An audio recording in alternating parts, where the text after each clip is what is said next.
Om Swastiastu, pemirsa Bali TV dimanapun Anda berada, kembali saya Winata menjumpai Anda dalam Bali Post Talk. Kita akan membincangkan kembali tentang bagaimana para pelaut atau pekerja-pekerja migran gitu yang bekerja di laut sebagai pekerja di kapal pesiar. Karena kita sudah memasuki 8 bulan lebih di masa pandemi COVID ini, dan banyak sudah pulang dulu, kemudian apakah berapa yang sudah berangkat gitu, dan apa kendala-kendala yang dihadapi oleh kawan-kawan di pelaut-pelaut Indonesia ini. Saya akan mewawancarai Bapak Dewo Susilo, Ketua Kesatuan Pelaut Indonesia KPI untuk wilayah Bali. Kita sapa langsung Pak Dewo Susilo. Om Swastiastu, Pak Dewo. Om Swastiastu dan Om Swastiastu pada para pemirsa Bali TV yang saya hormati. Kabarnya gimana, sehat ya? Sehat dan baik. Ya, pertanyaan mungkin yang ingin pertama saya ajukan adalah terkait dengan apakah sudah ada berangkat kawan-kawan kita yang pelaut-pelaut yang dulu sudah pulang ya? Karena terpaksa karena pandemi, sekarang sudah adakah yang mereka yang berangkat? Kalau ada, berapa jumlahnya? Oke, terima kasih. Dalam waktu 3 bulan ini sampai hari ini kurang lebih pelaut asal Bali sudah kembali berangkat ke tempat kerja mereka dan jumlahnya hampir sekitar 1.600-an 1.600 yang orang asal dari Bali. Ya. Dan itu mereka berangkat ke mana saja? Apakah untuk seluruh dunia atau di mana saja? Ya, sebagian besar mereka berangkat ke wilayah Eropa ya. Jadi kapal-kapal yang berdomisili atau memiliki home base di Eropa, mereka sudah mulai membuka diri, walaupun sebagian mereka beroperasional dengan minimal kru dan minimal passenger di atas kapal. Jadi yang hampir rata mereka dengan 30-40% dari kapasitas yang seharusnya dioperasikan, nah, mereka tetap berjalan. Seperti itu. Berjalan. Berarti ini sudah, artinya kapal-kapal pesiar sudah mulai berjalan, dan itu dengan penumpang atau memang sudah hanya untuk maintenance saja kalau kawan-kawan yang berangkat ini? Oke, untuk maintenance itu 50-50 sekarang. Jadi yang untuk maintenance sekitar 50%. Kemudian yang untuk ke kapal pesiar yang mereka sudah beroperasi, yang memang sudah mengangkut para penumpang, sekitar 50% juga. Karena seperti kita ketahui bahwa khusus bagi para pelaut dunia, tidak ada istilah pemberhentian operasional, dalam arti tidak ada pemberhentian pemberangkatan, termasuk yang dari Bali. Ya. Untuk kru change tetap berproses, dan ada sebagian kapal pesiar yang mereka sudah beroperasi walaupun dengan minim penumpang. Ya, oke. Sudah ada 1.600 ya yang 1.600. sudah berangkat. Lumayan lah Haji ya. Karena tapi kalau kita lihat datanya kemarin yang pulang itu sudah sampai puluhan ribu ya. 22.000. 22.000. Ya. Berarti sisanya masih ada di Bali nih berarti kawan-kawan ini. Betul. Apa aktivitasnya mereka selama ini? Beralih profesi atau apa Haji? Kalau... Ya. Ini yang salah satu jadi kendala bagi para pelaut. Memang sebagian, ya mungkin kalau data di kami, sebagian artinya 10% daripada yang datang mereka coba survive dengan bisnis online atau dengan melakukan aktivitas atau kegiatan yang bisa menghasilkan uang. Tapi sebagian besar lagi mereka bertahan dengan sisa-sisa tabungannya mungkin. Tapi sebagian lagi ada yang memang sudah artinya sudah sangat kesulitan dalam menghadapi situasi saat ini. Ada yang sudah mendapatkan BLT atau bantuan langsung tunai dari pemerintah atau seperti apa? Itu salah satu kendala di kita. Jadi seperti saya bilang, kenapa saya selalu menggembar-gemborkan bahwa aturan untuk pelaut ini sampai hari ini saya bilang masih carut-marut.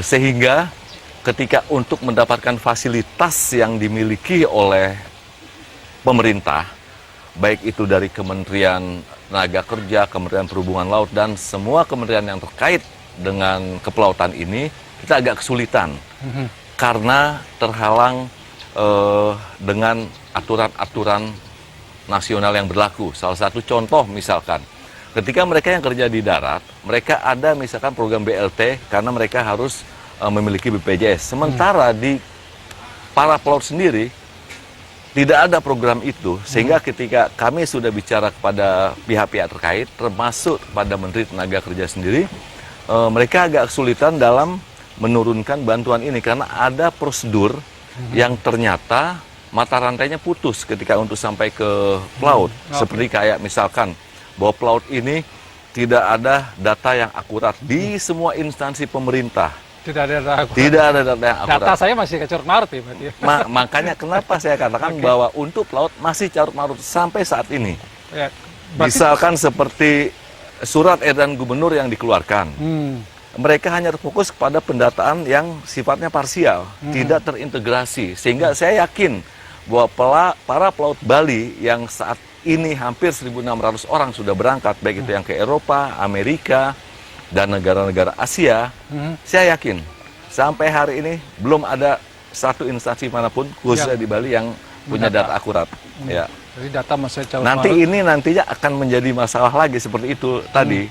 Jadi seolah-olah ada proses pembiaran, seolah-olah saya bilang ya dalam tanda kutip, ada proses pembiaran. Mereka berangkat, mereka resmi tapi tidak resmi, mereka sah tapi tidak sah. Resmi dalam artian secara legalitas mereka oke, lihat itu. Tapi ketika bicara di mana pertanggungjawaban negara, nah ini masih agak sulit untuk sana karena itu akan terlihat ketika terjadi risiko seperti misalkan pada kasus pandemi ini. Nah, masa kita tidak pernah belajar sih dari kasus-kasus ini? Seharusnya ada aturan khusus yang menyentuh tentang tenaga kerja pelaut ini. Itu yang sampai hari ini belum ada juga. Kalau kita bicara tentang aturan, siapa aturan, atau apakah harus pemerintah pusat yang mengeluarkan atau bisa pemerintah daerah yang mengeluarkan ini supaya menjadi lebih fix? Nah, benar ketika pandemi ini kawan-kawan dapat BLT gitu ya, yang punya BPJS. Tapi yang pelaut ini hampir Tidak ada nggak bisa dapat. Ya. 22.000 itu nggak dapat. 26.000 loh. 26.000 22.000 yang pulang, tapi padahal ada yang standby 4.000. Jadi sebenarnya pelaut Bali sendiri kurang lebih ada 26.000. 26.000. Ya. Nggak ada satupun yang dapat BLT BPJS. Tidak ada satupun yang Karena aturannya. ada sentuhan pemerintah. Baik. Aturannya siapa yang harus membuat tadi? Haji, menurut Haji, apakah pemerintah daerah bisa membuat aturan atau nanti Kementerian Tenaga Kerja? Ya, memang kalau lihat secara nasional itu di sini ada Kementerian Tenaga Kerja, Kementerian Perhubungan Laut, gitu ya. Tapi sebenarnya itu bisa disiasati ketika pemerintah daerah mengeluarkan satu surat keputusan yang dengan tidak mengurangi aturan-aturan yang ada secara nasional. Ini hanya permasalahannya bagaimana mensinergikan dan mengintegrasikan sistem yang sudah ada. Sistem yang sudah sangat canggih ini yang ada di beberapa kementerian, dalam hal ini Kementerian Tenaga Kerja dan Kementerian Perhubungan, dalam hal perhubungan laut, yang secara langsung artinya sudah diakui oleh SK 294 dari Menteri Tenaga Kerja, bahwa salah satu poinnya itu adalah agen yang memberangkatkan harus memiliki SIUPAK. SIUPAK ini adalah produknya Kementerian Perhubungan Laut. Nah, kenapa ini tidak disinergikan? Jadi mekanismenya ke bawah masih belum menyentuh ke para pelaut. Salah satu contoh pendataan yang ada. Jadi perlu ya segera ya supaya betul-betul resmi. Tadi kan Haji bilang mengatakan resmi tidak resmi, sah tidak sah gitu ya, kondisi pelaut Indonesia yang berangkat. Oke, mungkin ada kendala-kendala lain yang tentang keberangkatan, misalnya ada swab test. Apakah mereka masih harus swab test atau seperti apa ya kawan-kawan yang akan berangkat atau yang sudah berangkat kemarin ini? Oke, satu lagi kami menghimbau khususnya bagi pemerintah daerah. Pelaut ini sudah mengalami kesulitan yang cukup tinggi dan saat ini karena protap COVID-19 baik itu secara aturan nasional maupun internasional, ada satu orang pelaut yang untuk kembali bekerja di atas kapal, mereka harus melakukan 3 kali sampai 4 kali swab. Dan seperti kita ketahui, 1 kali swab ada yang 1,1 juta, ada yang 1,5 juta, ada yang 2 juta biayanya. Bayangkan kalau mereka harus melakukan 4 kali swab test sampai dari proses sekarang mau berangkat sampai di atas kapal. Karena itu protokol internasional yang harus diikuti. Jadi biayanya cukup mahal ya? Biayanya cukup mahal. Selama ini biayanya mereka tanggung sendiri berarti? Sebenarnya ditanggung sendiri oleh pihak pelaut. Harusnya Ini, bisa didesakkan untuk apa? Gratis atau ditanggung pemerintah? Kami menghimbau sekali lagi, sebenarnya sudah ada statement dari Menteri Tenaga Kerja yang langsung dikatakan oleh Ibu Ida yang pada waktu kunjungan ke Bali di Hotel Mercure bulan lalu menyatakan bahwa akan membebaskan biaya swab test bagi para PMI, termasuk para pelaut. Tapi sampai hari ini belum ada realisasinya. Jadi kami mohon tolong itu segera di follow up dan segera direalisasikan khususnya bagi pemerintah daerah. Jadi kami menghimbau pada Gubernur Bali untuk segera mencari terobosan untuk meringankan beban para pelaut yang akan kembali bekerja di kapal pesiar. Minimal kawan-kawan yang akan berangkat ini diberikan bantuan ya Ji ya, apa namanya biaya swabnya digratiskan. Karena kemarin juga sudah disediakan anggaran gitu ya. Kalau tidak kawan-kawan ini mendapatkan prioritas gitu lah untuk di. Oke, tadi 1.600 sudah ada yang berangkat. Apakah next ke depan sudah ada permintaan-permintaan lagi untuk keberangkatan kawan-kawan ini? Jumlahnya berapa sih? Atau masih stuck di situ saja? Di Kalau sampai akhir tahun, data yang ada di kami dari kurang lebih 12 perusahaan kapal yang ada di dunia, ada sekitar 4.000 sampai 6.000 pelaut yang dibutuhkan sampai akhir tahun. Tapi saya nggak tahu ini prosesnya karena ada masalah COVID ini, ada tahapan-tahapan yang mereka harus karantina 14 hari di hotel sebelum berangkat, ada yang mereka memang karantina di kapal, dan swab itu berlaku hanya 1 kali atau 2 kali 24 jam, sehingga mereka harus mengadakan swab ulang, yang saya bilang satu pelaut bisa sampai 4 kali untuk sampai ke atas kapal. Nah ini memang di samping sangat memberatkan, memang ya itu harus dilakukan melalui karena adanya prosedur COVID-19. Artinya misalnya sebenarnya permintaan tenaga kerja atau pelaut Indonesia untuk bekerja kembali itu sudah ada sebenarnya. Sudah ada. Cuma karena prosedurnya agak panjang juga. Kawan-kawan sudah tidak punya uang lagi, sudah tidak harus bayar lagi, ini harus pinjam uang lagi mungkin untuk mungkin pemerintah bisa harus sekali lagi bisa memberikan perhatian supaya untuk swab test ini bisa digratiskan. Baik. Untuk mempertegas lagi sih, mungkin sebagai closing statement dari Aji sebagai ketua KPI ya, Kesatuan Pelaut Indonesia untuk daerah Bali, apa yang Aji pertegas lagi sampaikan kepada pemerintah dan juga mungkin kepada kawan-kawan ini ya, para pekerja atau pelaut Indonesia ini. Silakan Ji. Oke, kami himbau kepada para pelaut khususnya yang ada di Bali untuk segera mempersiapkan dokumen yang sudah mati, yang habis masa berlakunya, karena permintaan bisa datang sewaktu-waktu.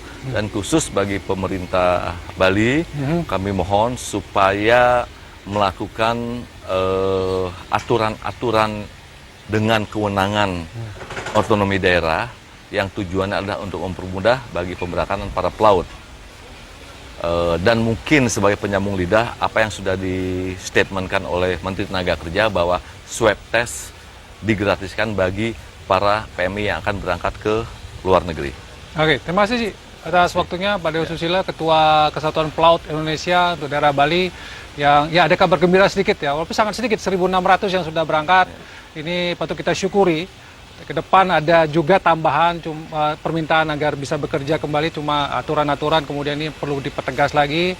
Bantuan untuk swab test itu mohon menjadi perhatian pemerintah daerah untuk bisa direalisasikan supaya ini memperingan juga beban kawan-kawan. Dan demikian tadi Bali Post Talk saya dengan Ketua KPI Provinsi Bali. Mudah-mudahan ini bisa memberikan angin segar bagi kita semua dan tetap doa kita semoga pandemi ini segera berakhir. Saya tutup dengan Pramono Santi. Om Santi, Santi, Santi, Santi Om. Oke.